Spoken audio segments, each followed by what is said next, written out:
La royauté. Au nom de Dieu, celui qui fait miséricorde, le miséricordieux. Béni soit celui qui tient en ses mains la royauté.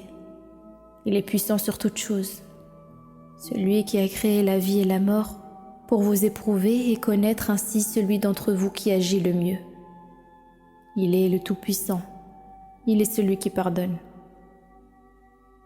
Béni soit celui qui a créé 7 cieux superposés sans que tu ne vois de faille dans la création du miséricordieux.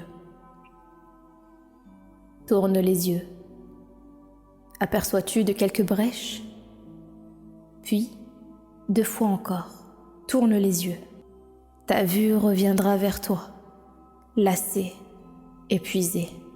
Nous avons orné le ciel le plus proche de luminaires, dont nous avons fait de quoi lapider les démons, et nous avons préparé pour eux un châtiment de brasier.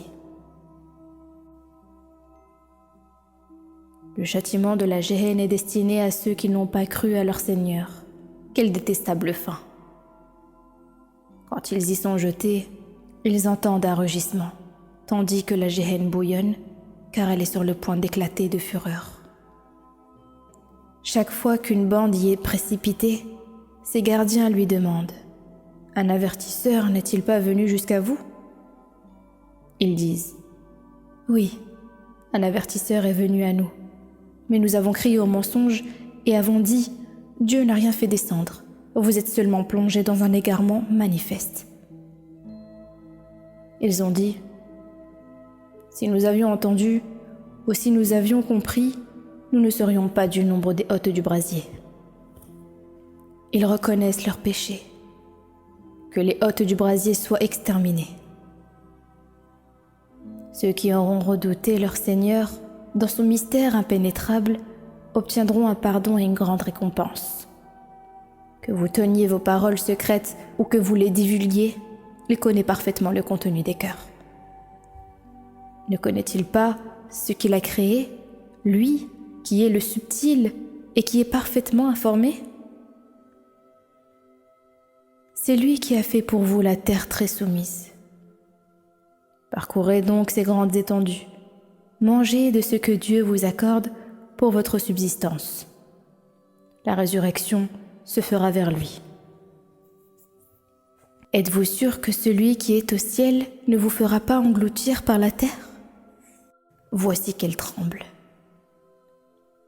Êtes-vous sûr que celui qui est au ciel ne déchaînera pas contre vous un ouragan de pierres? Vous saurez alors quel a été mon avertissement.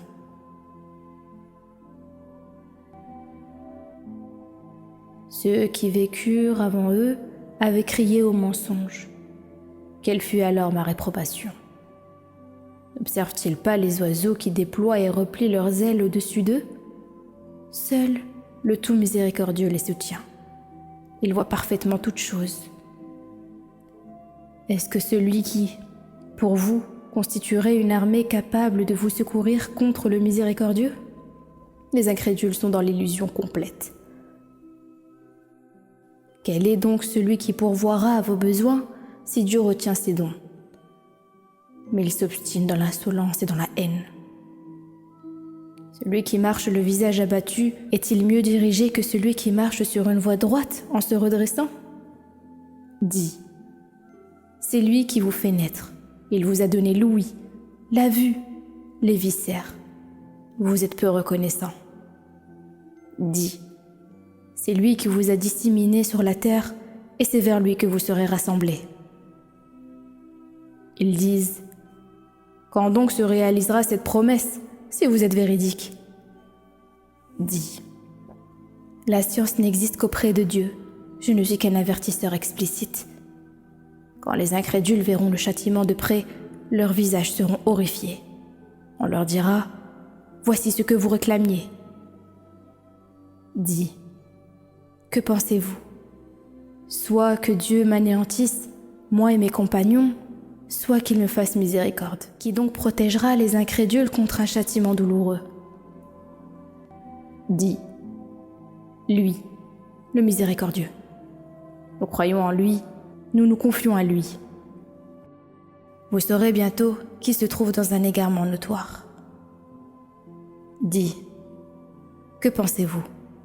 Si l'eau dont vous disposez était absorbée par la terre, qui donc vous procurerait une eau douce?